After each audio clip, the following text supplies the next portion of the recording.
ओम श्री गणेशाय नमः। जय श्री हरि की। हम सब जानते हैं कि भगवान गणेश को प्रथम पूजनीय देव की उपाधि प्राप्त है। कोई भी शुभ कार्य करने से पहले हम भगवान गणेश की पूजा करते हैं और फिर अपने कार्यों का शुभारंभ करते हैं।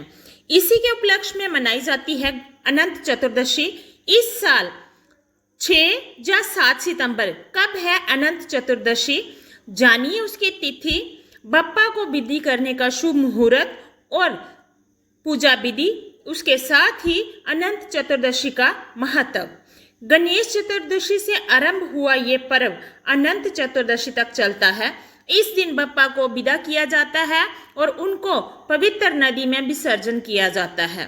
हिंदू धर्म में अनंत चतुर्दशी का विशेष महत्व है। आपको बता दें कि अनंत चतुर्दशी के दिन गणेश उत्सव का समापन होता है। इस दिन गणपति को विदा किया जाता है और उनको पवित्र नदी में विसर्जित किया जाता है। वहीं इस दिन व्रत रखने और कथा पाठ करने से कई गुना पुण्य मिलता है। पुराणों के मुताबिक वनवास के दौरान पांडवों ने इस अनंत चतुर्दशी या अनंत चौदस का व्रत रखा था, जिसके बाद ही उनके कष्ट खत्म हुए थे। ये त्योहार भाद्रपद माह के शुक्ल पक्ष की चतुर्दशी तिथि को मनाया जाता है। इस साल श्री गणेश चतुर्दशी का पर्व 6 सितंबर 2025 को मनाया जाएगा। वहीं इस दिन रवि योग भी बन रहा है और कई शुभ संयोग भी बन रहे हैं। आइए जानते हैं तिथि और गणपति विसर्जन का शुभ मुहूर्त, उनकी पूजा विधि। सबसे पहले बात करेंगे अनंत चतुर्दशी 2025 कब है।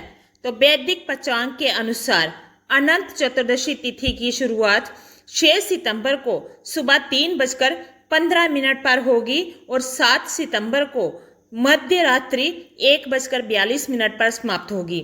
ऐसे में उदया तिथि के अनुसार 6 सितंबर को अनंत चतुर्दशी का पर्व मनाया जाएगा। अनंत चतुर्दशी पर बप्पा का विसर्जन करने का मुहूर्त इस प्रकार है। शुभ चौगड़िया सुबह 7:35 से 9:11 तक, लाभ चौगड़िया दोपहर में 1:53 से 3:29 तक, अमृत चौगड़िया दोपहर में 3:28 से 5:40 तक और लाभ चौगड़िया शाम में 6:38 से 8:40 तक। पंचांग के अनुसार इन शुभ मुहूर्त में किसी भी समय आप गणपति बाप्पा का विसर्जन कर सकते हैं। आगे बात करेंगे गणेश विसर्जन की विधि की। गणेश विसर्जन के दिन बप्पा को विदा करने से पहले स्नान आदि के बाद स्वच्छ वस्त्र धारण करें। इसके बाद घी का दीपक जलाकर गणेश जी के मंडप के सामने आसन पर बैठकर गणेश मंत्र का ओम गण गणपते नमः का जाप करें। इसके बाद श्री गणेश जी को अक्षत, फूल, धूप और धन अर्पित करें। फिर गणेश जी की आरती करें और गणेश चालीसा का पाठ करें। उसके अंत में श्री गणेश भगवान को भोग लगाएं। अंत में पूजा में हुई भूल चूक के लिए गणेश भगवान से माफ़ी मांगे और गणेश भगवान को अपने घर के पास किसी पवित्र नदी में विसर्जित कर दें। आगे बात करेंगे अनंत चतुर्दशी का महत्व क्या है। अनंत चतुर्दशी के दिन भगवान विष्णु की पूजा अर्चना की जाती है।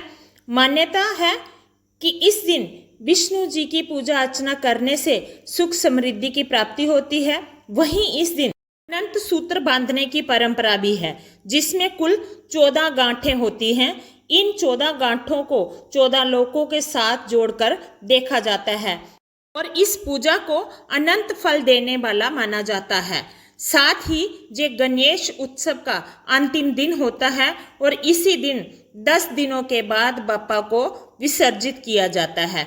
वहीं अनंत चतुर्दशी के दिन पूजा करने से दाम्पत्य जीवन खुशहाल रहता है। साथ ही गुरु दोष से मुक्ति मिलती है और घर में सुख समृद्धि का वास होता है।